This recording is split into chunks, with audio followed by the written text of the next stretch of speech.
Boa noite, estamos chegando com mais um programa Raio X, sempre trazendo um convidado especial. Desta feita, estamos num modelo diferente, estamos online com o nosso entrevistado. Estamos falando hoje com o bispo José Cordeiro de Souza, ele que é presidente da Igreja de Nosso Senhor Jesus Cristo. Ele foi eleito, reeleito, agora está terminando o seu segundo mandato e é uma honra para a gente recebê-lo nesta oportunidade. Aqui em Mundo Novo, a Igreja de Nosso Senhor Jesus Cristo está desde o ano de 1961. Está ali no bairro Bernec, uma das primeiras da nossa cidade. Boa noite, bispo. Boa noite. É um prazer estar participando desse programa Raio X. Muito bem. Muito bom. Prazer é nosso e vamos bater papo aqui por aproximadamente 45 minutos. Tá aí, um abraço para a sua família, um abraço para a sua esposa, enfim. Vamos nesse momento, então, iniciar o nosso bate-papo. Ô, bispo, conta um pouco da sua história. Tá? Os membros da Igreja de Nosso Senhor Jesus Cristo conhecem, né? Mas eu gostaria que o senhor se apresentasse para os nossos telespectadores. Bem, eu dou graças a Deus que nasci já em berço cristão, a minha família, meus pais já eram desse ministério. Faz poucos anos, né? Apenas 64 anos, 64. E aprendi muito com meus pais biológicos, também com os pais na fé, né? Inclusive o teu pai também, pastor José Bezerra, e outros pastores antigos, né? E me batizei na adolescência ainda, e no ano de 1993, já comecei a pastorear a igreja, já fui chamado para o pastorado, né? E a partir daí, não parei mais. O Senhor me chamou para essa obra, o Senhor gostou de mim, eu gostei dele, gostei do trabalho e, graças a Deus, estou até hoje nessa missão de pastorear o rebanho do Senhor. Ô, bispo, como é que foi o seu chamado pastoral? O senhor teve alguma visão celestial? Enfim, como é que foi? Ou a necessidade? Como é que foi o seu chamado? Cada pastor tem a sua experiência, né? Eu acho que a minha foi um crescimento normal, né? Eu, como disse, desde criança, e inclusive a tua mãe foi minha professora da escola dominical das crianças. Pois é, e ela conta isso com muito orgulho. Irmã Joaquina, comecei a aprender com ela. E aí a gente passou a ser líder de jovens, diácono, secretário, e foi normalmente, né, foi um crescimento. Depois passei a presbítero, fui chamado a pastor. Em 97 fui para participar já da diretoria geral, diretoria nacional da igreja. Depois, em 2013, fui eleito presidente. Então, foi normalmente, não foi assim uma visão sobrenatural. Eu acredito que o sobrenatural foi lá desde os meus pais. Exatamente. Então, foi uma caminhada de fé que... Uma caminhada de fé gradativa, né? E na família do senhor? Eu estou perguntando aqui, né? Me colocando como um telespectador. Né? Correto. Eu conheço muito bem a história do senhor. Mas na história, na sua família, tem outros pastores? Seu pai era pastor? Você foi o primeiro pastor? Conta pra gente. Na minha família mesmo, da minha parte, o meu pai não era pastor, era só diácono da igreja, né? Mas da minha família, eu tenho 2 irmãos, os 2 são pastores. Da parte da minha esposa, o pai dela já era pastor, e também tem os irmãos dela, são pastores também. Então, na família, todos foram alistados nesse ministério aí.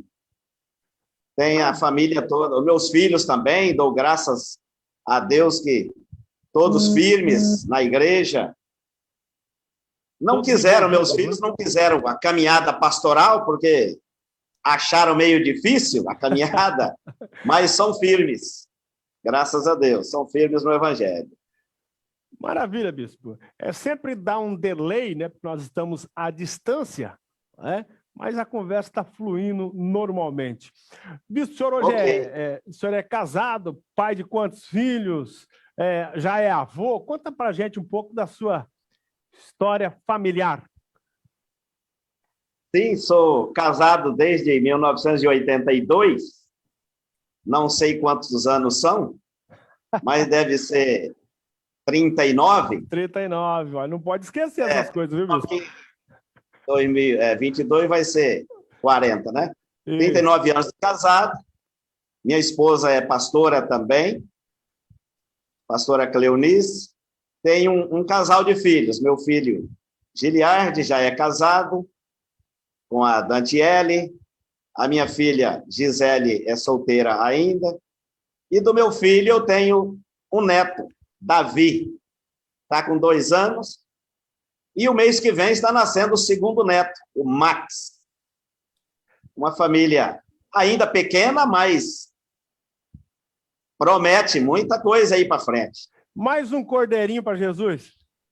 Tendo mais um cordeirinho aí. Está crescendo aí. Maravilha, maravilha. E a esposa do cordeiro, né? Também chamada de igreja. A esposa do cordeiro, ela é participativa do seu ministério? Como que é? Ou ela é apenas uma esposa de pastor? Não, ela é ativa. Ela é pastora também.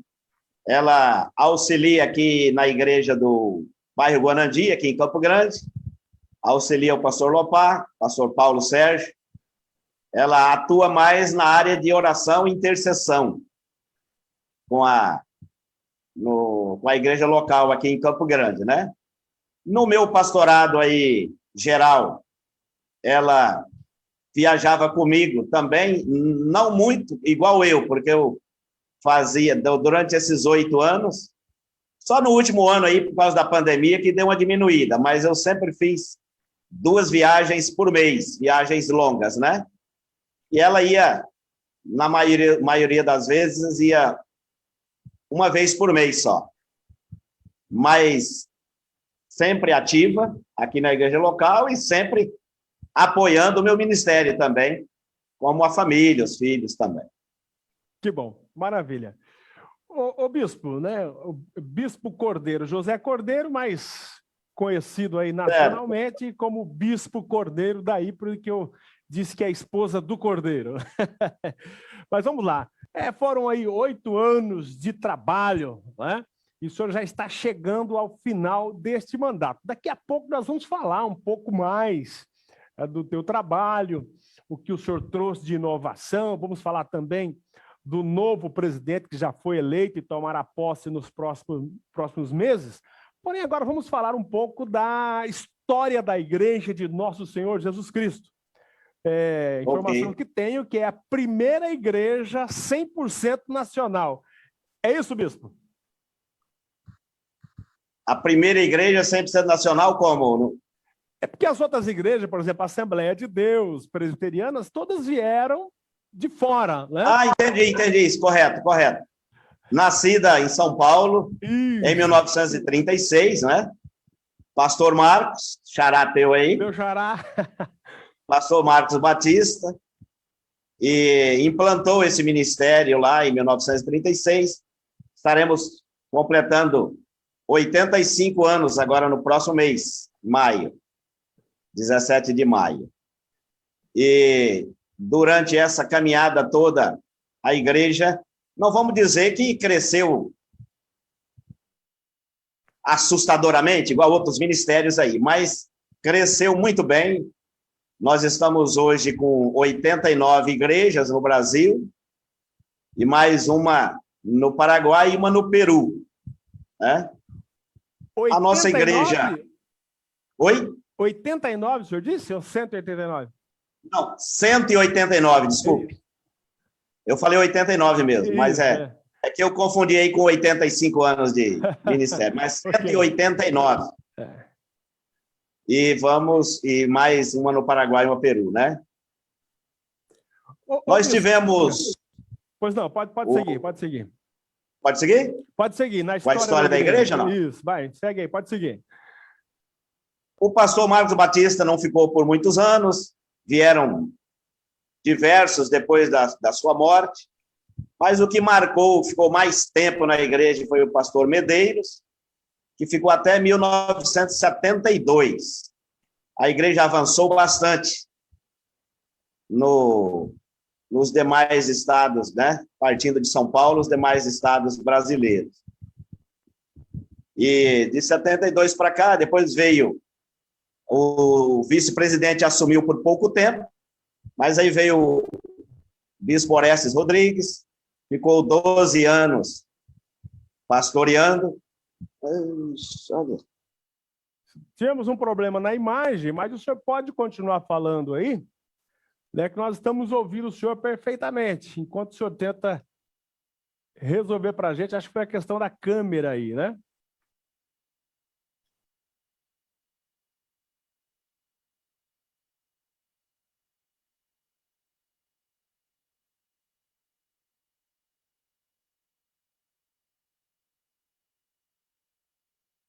Bispo, me ouve?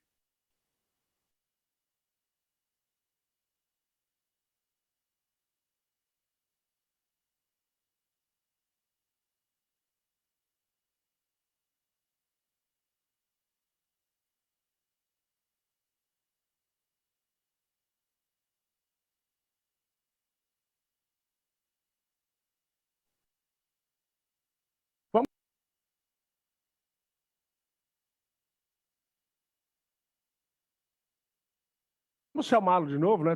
Tem como reiniciar, o Elvis? O Elvis é o nosso rapaz da técnica.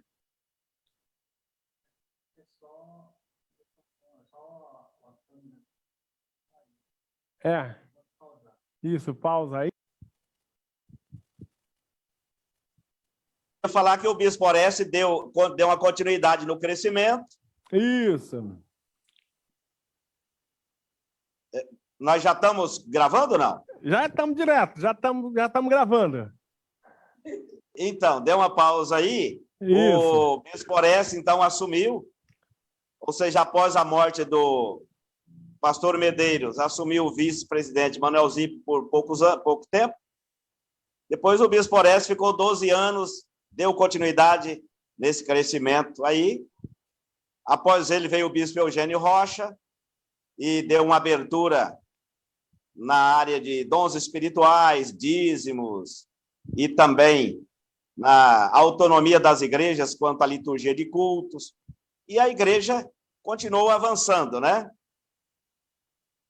Após ele veio o bispo Paulo Gabriel. Pode ir continuando? Pode ir continuando, vai aí. Ok. Aí, depois do bispo Eugênio Rocha, veio o bispo Paulo Gabriel. O bispo Paulo Gabriel também continuou com o mesmo projeto, né? Manteve a autonomia das igrejas e aprimorando as igrejas nessa autonomia, implantou o trabalho nos lares, células, e teve um bom crescimento também. Ele ficou 8 anos, após ele veio o bispo José Cândido, e continuou também a mesma metodologia de trabalho nas casas, passando de célula a grupo familiar, só mudou o nome, mas deu um avanço. E depois do bispo Cândido, eu assumi, né? Mantivemos o mesmo nome de grupos familiares e acrescentamos o discipulado. E, graças a Deus, a igreja avançou bastante em todo esse período aí. Ô, bispo, como que se deu, né? O senhor já contou os personagens, o senhor falou do Marcos Batista, mas o que levou o pastor Marcos Batista a iniciar o trabalho, iniciar a igreja de Nosso Senhor Jesus Cristo? Ele era da Igreja Batista em Salvador, na Bahia, e veio para São Paulo, e você sabe que tem um choque não digo de gerações, mas de regiões, né? Cultura, né? Cultura, correto, esse é o termo. E teve um choque de cultura, ele não se adaptou bem na Batista em São Paulo. E aí foi quando ele, então, saiu da Igreja Batista, foi procurar outras igrejas, congregou na Congregação Cristã do Brasil, de onde saiu a Paz de Deus, o nosso ministério, né? Isso. Mas ele não permaneceu lá e visitou outras igrejas também. E aí ele orando para Deus lhe orientar em qual ministério ele ingressaria, ele sentiu de Deus a implantação desse ministério. Teve ali um período de jejum, de oração, e nesse período de jejum e oração ali, ele entendeu Deus lhe falando para implantar a sua igreja. E ele entendeu que fosse o nome Igreja de Nosso Senhor Jesus Cristo, né? Mas a necessidade foi essa aí, ele não se adaptou na igreja onde ele congregava, a Igreja Batista, em São Paulo. Muito bem, bispo. Ao longo da história, a igreja é uma igreja, podemos dizer assim, antiga, né? 1932, é isso? Né? 36. 85 anos, como o senhor havia falado, né? Correto. Acompanhou diversas transformações políticas e sociais do Brasil. Eu posso afirmar Sim. que a igreja de 1936 não é a mesma de 2021. Quais foram as principais mudanças, se bem que o senhor já falou algumas, neste período, e como está a igreja hoje? Naquele período ali, a própria nação vivia um período diferente, né? Período do militarismo, o período da ditadura. Isso teve as alguns igrejas, resquícios não na digo igreja? só o nosso ministério, mas a nossa igreja também viveu naquela época lá essa mesma cultura aí. Um autoritarismo, a ditadura. E, a partir do Bispo Orestes, de 72 para cá, é que começaram algumas mudanças, né? Questão de uso e costumes, doutrinas também, lógico que as doutrinas bíblicas não se mudam, mas tem outras maneiras de se interpretar, né? E aí é onde vieram a abertura maior do avivamento na igreja, dons espirituais, reconhecimento de ministérios, pastoral, ministério de evangelismo, missionários. Então, houve essa abertura também. Tinha aquela doutrina da igreja mesmo, de se cantar só o hino do cantor cristão, que era o hino o hinário da Igreja Batista, né? Como ele veio de lá, a igreja então só usava o cantor cristão. Depois teve essa abertura, cantar outros hinos.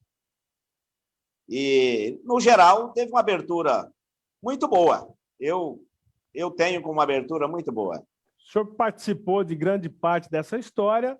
O senhor imagina que hoje a igreja está melhor do que há 60 anos, digamos assim, que o senhor começou na igreja? Está melhor. Eu acompanhei, porque quando criança, desde a época do pastor Medeiros, ele ia muito aí na nossa região, vinha muito aqui no estado do Mato Grosso do Sul, né? Muito, eu digo assim, não sei se uma vez por ano, ou cada 2, 3 anos, mas eu lembro que ele vinha. E a gente, mesmo criança, acompanhava pelos nossos pastores, pelos líderes antigos, como que era rígida a nossa igreja, né? E até era um pouco difícil do pessoal administrar, porém, nós entendemos também que, devido à liberdade que nós temos hoje, o povo aí fora tem liberdade também, né? Tinha uma facilidade assim, tinham poucos ministérios naquela época, poucas igrejas, então era aquela ditadura, né? Você aceita ou você vai morrer, você vai para o inferno. E a pessoa na pressão, até muitos aceitavam. Hoje, você tem que dialogar, você tem que explicar, a pessoa questiona, pergunta, mas quando a pessoa vem, ela vem certo daquilo que está fazendo. E não apenas pelo medo do hoje inferno, está um tempo melhor. Não apenas pelo medo do inferno, mas, enfim, buscando uma mudança de vida, é isso?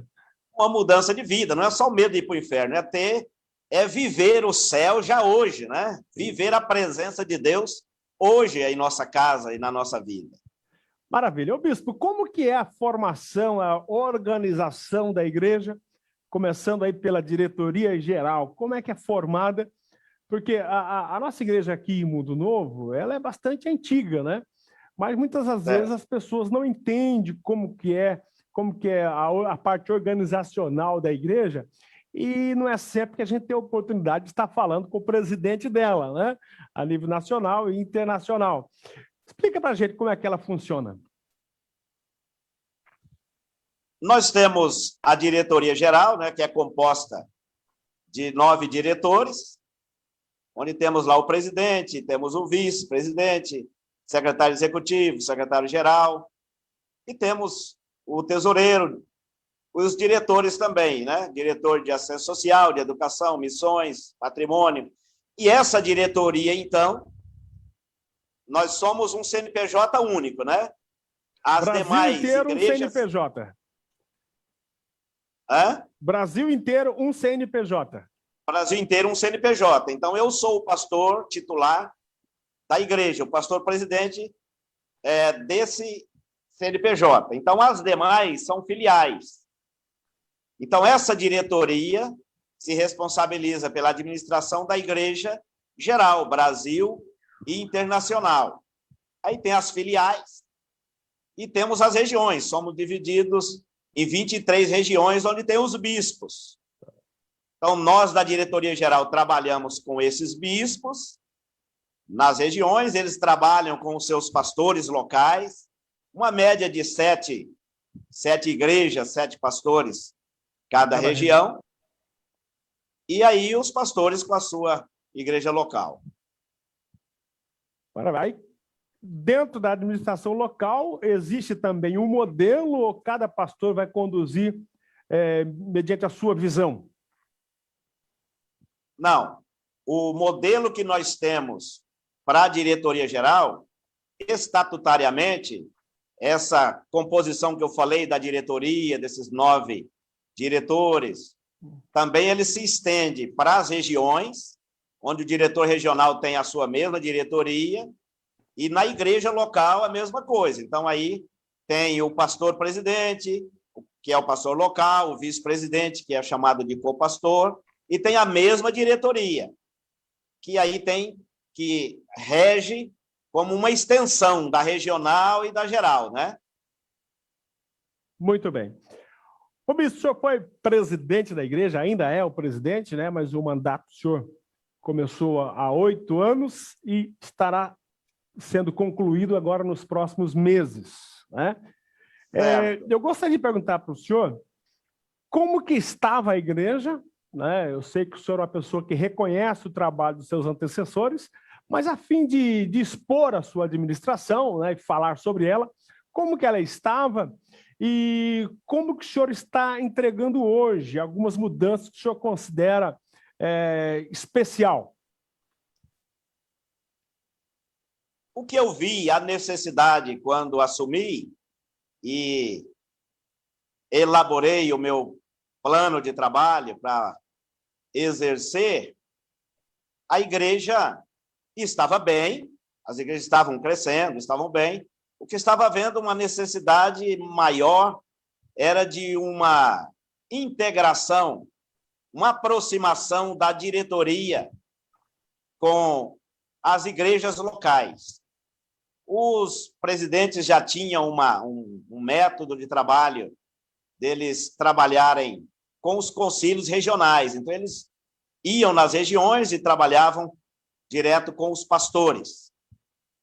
E a gente percebia que numa reunião apenas, onde estava ali o presidente com os pastores, não estava atendendo à necessidade da igreja local na sua realidade.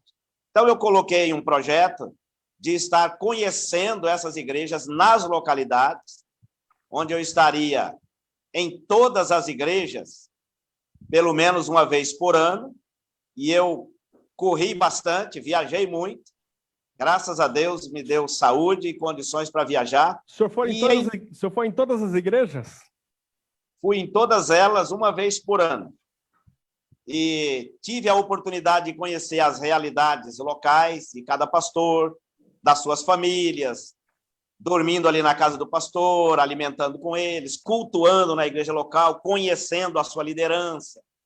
Isso aí, eu vejo, eu tenho certeza que teve um grande avanço nessa área. Os pastores, hoje, na minha saída, estão bem contentes, até queriam que eu continuasse, mas eu creio que tem outros, além do novo presidente, que foi eleito, que é bem mais jovem do que eu, tem a mesma mentalidade, o mesmo projeto de continuar esse apacentamento dos pastores.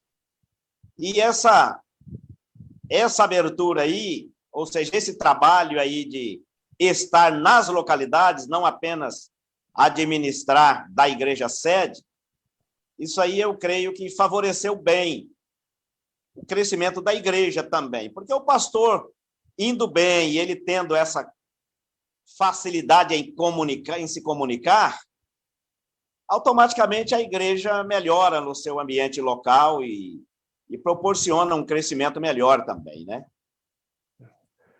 Ô, bispo, e na questão de formação de líderes, de oficiais, como é que foi esse período em que o senhor esteve à frente? Como eu estava dizendo aí, devido também essa,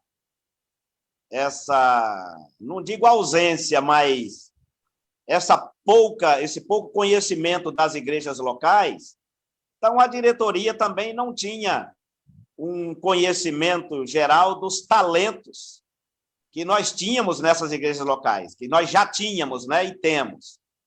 Então, nessas, não digo essas visitas, mas nesse congregar meu com as igrejas locais, eu percebi muitos talentos que nós temos. Eu, quando assumi há 8 anos, nós tínhamos 137 oficiais. Hoje nós estamos com 777. Então, pessoas que estavam aguardando um reconhecimento. Perdemos até muitos líderes antes disso, porque vinham até de outros ministérios e não tinham reconhecimento aqui. Outros da nossa igreja não tinham também o reconhecimento e os outros ministérios reconheciam, eles iam. Então, essa questão de reconhecer os talentos, os dons que nós temos, isso aí avançou bastante, deu uma boa credibilidade nas igrejas locais, nos obreiros. O pastor pôde contar com mais líderes, né? Porque o líder sendo reconhecido, tendo ali a sua credencial, sendo valorizado o seu trabalho, ele vai trabalhar com mais alegria e vai fazer bem mais, né? Tá certo. Ô, bispo, o Brasil está passando por um momento muito difícil, né? E o mundo olha para as igrejas. As autoridades estão todas perdidas, podemos assim dizer. Ninguém consegue dar uma definição exata de qual a solução. Nesse momento, se volta para a fé. E a igreja de Nosso Senhor Jesus Cristo, que aqui em Mundo Novo é chamada de Igreja de Cristo, né? Ela está preparada pelo seu corpo de obreiros e oficiais para atender a sociedade nas demandas dela, né, em relação à igreja, a uma igreja? Você fala nesse período de pandemia? Especialmente agora, mas eu creio sim que o mundo não será mais o mesmo, né? O mundo não será mais o mesmo. haverá uma transformação enorme. As igrejas precisam estar preparadas para isso. A denominação que o senhor preside está preparada? Nós estamos nos preparando e já temos muitas igrejas preparadas, sim. Hoje, nós estamos com muitas igrejas fazendo os seus cultos gravados, online. Foi um período aí, nós cremos, né? Todos nós cremos que é permissão de Deus. Sabemos que a Bíblia é clara que a dificuldade vai aumentar e as igrejas precisam estar se preparando. Então, é um período aí difícil, mas que está forçando as igrejas a se prepararem. As igrejas estão fazendo seus trabalhos online, gravando, ministrando palestras. Uma equipe reúne na igreja e a sua membresia local assiste pelo celular mesmo, pela internet. E estamos nos aperfeiçoando. Nós entendemos que, por exemplo, hoje mesmo eu recebi uma ligação de um pastor lá da Bahia, que os pastores da localidade estão revoltados e vão na prefeita, porque lá a pandemia avançou muito e está tudo fechado lá, não tem, os hospitais não estão tendo condições. E eles vão forçar a prefeita a abrir as igrejas. E ele me perguntou, eu falei, não, o senhor não entra nessa, não. Fique na tua, quietinho aí, orando, ministrando, via online mesmo, e não vai nesse manifesto, porque a prefeita está atendendo uma ordem e a prevenção, eu não creio, nós, na maioria, não estamos crendo que é uma perseguição à igreja. Mas nós temos que estar nos preparando para dias até que isso possa até não mudar. Mas não entendemos que seja uma perseguição à igreja, mas uma preparação da igreja para tempos até piores do que esses que poderão vir. E estamos nos preparando, sim. O senhor acredita que nessa visão de casas, né, culto à distância e as pessoas se reunindo nas casas, é um pouco de volta à igreja primitiva? Olha, sim. A igreja, porque, veja só, nós, como eu já disse, nós temos o trabalho, temos uma metodologia de trabalho de grupos familiares, que é as reuniões nas casas. Mas o pessoal estava muito acostumado a ir só aos templos, né? E o trabalho nos lares, muitas pessoas não participavam ou até não aderiram. E com isso aí, fortaleceu essa visão.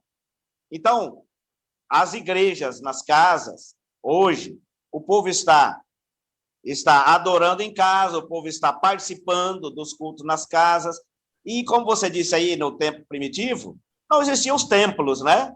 Eram as sinagogas, as igrejas cresceram, a igreja primitiva cresceu, sem grandes templos.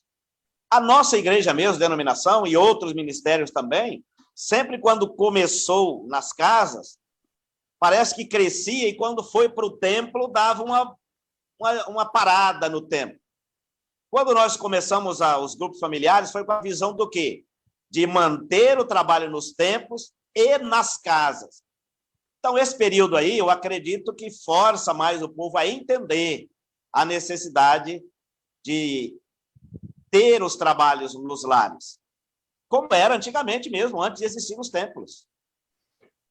Muito bem, bispo. Tá, nós tivemos um problema técnico um pouco no início da nossa entrevista, e aí o tempo ficou meio que fora do nosso controle, né? Mas a conversa está boa, eu estou gostando, vamos que vamos. Ô, bispo, vai terminar agora o seu mandato nos próximos meses, né?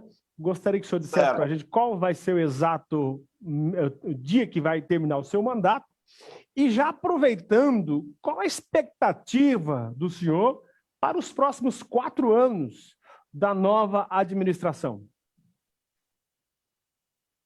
A posse do novo presidente vai ser dia 29 de maio, já final do mês que vem. Eu tenho aí só 1 mês e 10 dias. Estamos nesse período de transição aí, E a expectativa é muito boa, até porque o presidente eleito, ele já trabalhava comigo também, ele no primeiro mandato meu foi meu secretário executivo, no segundo mandato foi o meu tesoureiro geral, digo assim, na minha gestão, né, mas da igreja, no geral. E ele me acompanhou nessas regiões, e o projeto dele foi de estar dando continuidade nesse apacentamento e fortalecendo esse trabalho nos lares, aí, esse discipulado também com os líderes, e aperfeiçoando mais o discipulado direto aos bispos e eles aos pastores. Um discipulado, assim, um acompanhamento semanal ou quinzenal a eles, e dando treinamento também. No seu plano de trabalho, ele propôs, e a maioria gostou, por isso votou nele, 5 propósitos que ele vai estar. Ele já tem essa experiência na igreja local, ele pastoreou uma igreja em São Paulo, bairro São Miguel, por 17 anos, e ele trabalhou lá com aquela visão dos 5 propósitos, que é adoração, integração, serviço, evangelismo e discipulado. E lá a igreja cresceu bem nesse projeto aí.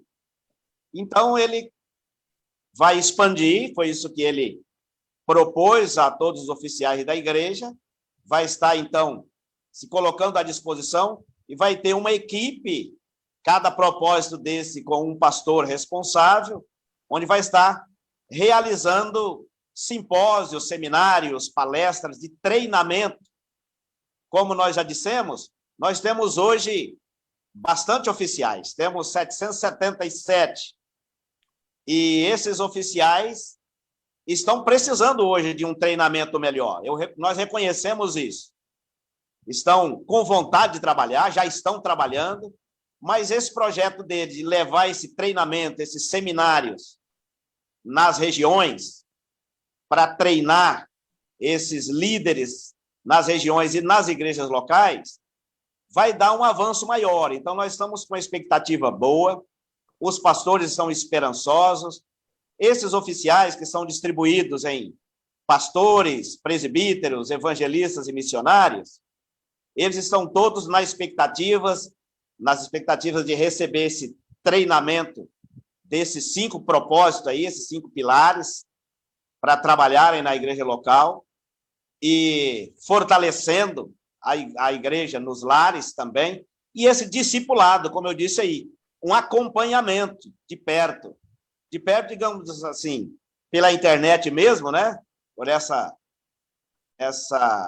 esse método aí que nós estamos usando agora, essa ferramenta.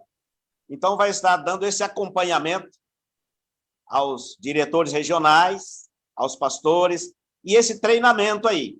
Então, nós vemos um crescimento à frente aí, com bastante otimismo. Maravilha, bispo.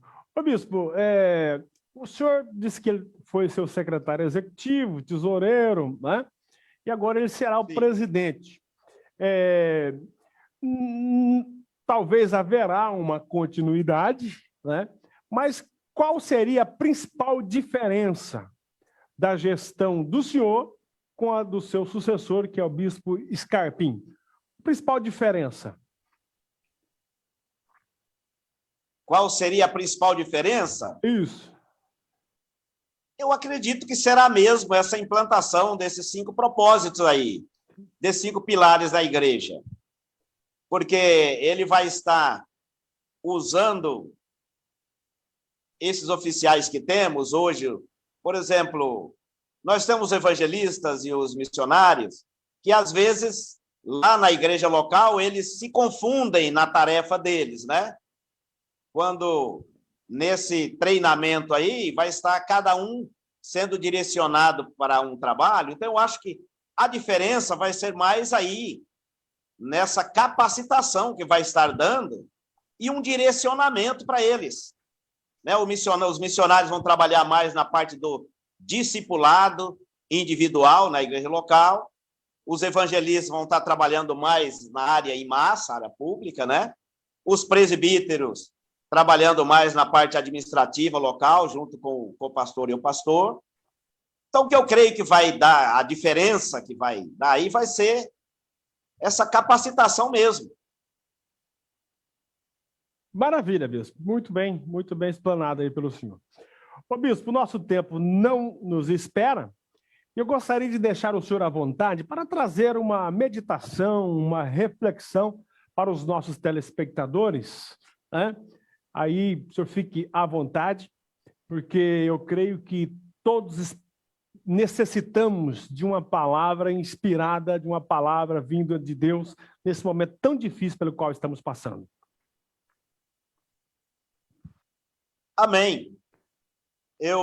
Nós podemos meditar, nós podemos lembrar de uma palavra que sempre há necessidade de refletirmos, lá em 1 Pedro, no capítulo 1, a partir do verso 3, quando fala do novo nascimento.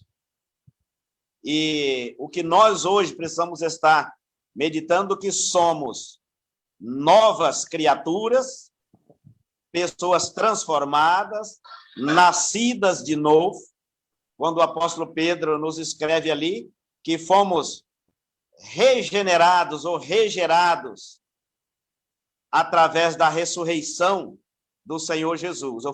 Nascemos de novo quando da ressurreição dele. E quando nós nascemos de novo, nós nascemos para uma nova vida. E o que nós precisamos entender nesse novo nascimento é que o Senhor Jesus nos deu essa nova vida para crescermos mesmo, para avançarmos. Então, nós nascemos, como hoje as pessoas recém-nascidas espiritualmente, recém-convertidas, batizadas, elas precisam de um crescimento, nós também precisamos. Lá desde o nosso nascimento nós precisamos e hoje ainda precisamos estar tendo um alimento diário para o nosso amadurecimento. A criança, eu entendo assim, nessa reflexão, a criança, quando nasce biologicamente, ela precisa de um leite, depois vai tendo ali um mingauzinho, vai tendo depois uma papinha, e até hoje nós precisamos estar comendo arroz e feijão e, de vez em quando, uma carninha aí, apesar de estar meio cara. Mas precisamos estar alimentando para nos mantermos vivos. Para isso, nós precisamos alimentar o nosso corpo físico. A vida espiritual, quando o Senhor Jesus nos deu esse novo nascimento, ele nos deu também os alimentos. E o que precisamos estar refletindo como igreja hoje é que, às vezes, nós achamos que por estarmos aí há 40 anos de nascido de novo, que não precisamos mais nos alimentar. E acaba, às vezes, enfraquecendo na fé, ou ficar desanimados, ou ficar uma pessoa crítica, enxergando apenas os defeitos. Então, nós precisamos estar sempre. Qual é o verdadeiro alimento que o Senhor Jesus nos deu? Primeiro, a leitura da palavra, né? Nos alimentando na palavra, que é o verdadeiro alimento espiritual, o Senhor Jesus, ele é a verdadeira palavra, o verdadeiro alimento. Meditar na Bíblia, isso nos alimenta todo o tempo. Nós precisamos estar orando em todo o tempo, como o apóstolo Paulo também diz, né? Falou para nós, para estarmos lendo a Bíblia em todo o tempo, quando ele fala para nos apresentarmos como obreiro aprovado, que medita na palavra de Deus, né? Que não tem do que se vergonhar, mas maneja bem a palavra da verdade. Então, está lá em 2 Timóteo 2,15, né? Então, nós precisamos estar alimentados para não sermos envergonhados aí fora. Até, às vezes, no nosso próprio procedimento, nosso próprio testemunho. E o alimento da oração, o apóstolo Paulo falou, orai em todo tempo. com toda oração e súplica no Espírito. Então, não com a Bíblia aberta nas praças, nas ruas, que hoje o evangelismo não é mais assim, mas é por exemplo de vida. E isso é, então, nós estarmos alimentados, preparados na palavra, fazendo cursos teológicos, lendo a palavra, procurando entender, procurando até pessoas para nos explicar, tirar dúvidas, orando, jejuando, fortalecendo o nosso espírito. O congregar é um forte alimento também. Hoje, muitos não estão podendo congregar, mas nós temos a comunicação que precisamos estar usando o celular, usando o WhatsApp, usando o Facebook, para estarmos transmitindo uma palavra de alimento aos membros da igreja, nós como líderes, e os membros também procurando essas ferramentas, procurando ouvir essas mensagens e procurando essa integração, mesmo que não podemos nos abraçar, não podemos nos encontrar, mas bater um papo pelo celular mesmo, porque essa comunhão que nós temos, que precisamos ter uns com os outros, isso nos alimenta. O Senhor Jesus falou para nós que quando nós estamos em comunhão, né? O apóstolo João escreveu lá no capítulo 1. Ele escreveu, quando temos comunhão uns com os outros, o sangue de Cristo nos purifica de todo pecado. Então, se nós não temos essa comunhão com os irmãos, nós não vamos ter comunhão também com Cristo, porque Ele está em cada um de nós. Então, tendo essa comunhão com os irmãos, nós vamos ter com Ele e automaticamente vamos estar em todo o tempo confessando as nossas necessidades e Ele vai estar nos perdoando. Então, é um alimento que precisamos estar buscando. O testemunhar de Cristo, o evangelismo, enfim, para nós mantermos que o Senhor Jesus quer. Ele falou que nós somos o exército dele. E o exército não é composto de criança, não é? O exército é composto de homens e mulheres saudáveis. Então, para sermos uma igreja saudável, para sermos um exército saudável, nós temos que estar reconhecendo sempre que somos nascidos de novo, mas não podemos ficar como recém-nascidos. Precisamos ficar sempre como pessoas transformadas, mas amadurecidas para anunciarmos, para lutarmos, guerrearmos e vencermos. O Senhor está conosco, mas Ele nos usa como soldados e como oficiais do exército dele. Então, a palavra que eu tenho, essa rápida reflexão, é que vamos estar sempre entendendo o nosso novo nascimento, a nossa transformação, mas cultivando através dos alimentos espirituais. E, como líderes, alimentando as pessoas recém-nascidas e lhes dando esse conhecimento também. Muito bem. Nós queremos agradecer de coração o bispo José Cordeiro de Souza, o bispo Cordeiro, ele que é presidente da Igreja de Nosso Senhor Jesus Cristo do Brasil, que liderou a mesma aí por 8 anos e seu mandato termina agora, dia 29 de maio. Queremos agradecer, mas, bispo, sem antes, pedir para o senhor dar uma palavra objetiva para os membros da igreja. Né? O senhor falou de uma forma geral, o senhor falou aqui agora sobre o alimento, eu creio que isso serve para mim, serve para o Elvis, serve para todos os telespectadores, né? Agora, uma palavra de incentivo para os membros da igreja, que com certeza muitos, Brasil afora, estarão acompanhando esta entrevista, bispo. Para encerrar, e isso já com as considerações finais. O que eu digo aos nossos queridos membros é que nesse final de mandato aí, eu estou realizado, estou feliz pelo que Deus pôde fazer na nossa igreja, no nosso ministério, e isso eu atribuo a toda a membresia da igreja que colaborou com isso em suas orações, em sua firmeza de fé, e o que eu falo, o que eu conclamo agora é que todos permaneçam firmes nesse propósito. Estamos nesse período aí de pandemia, mas não vamos olhar para as dificuldades.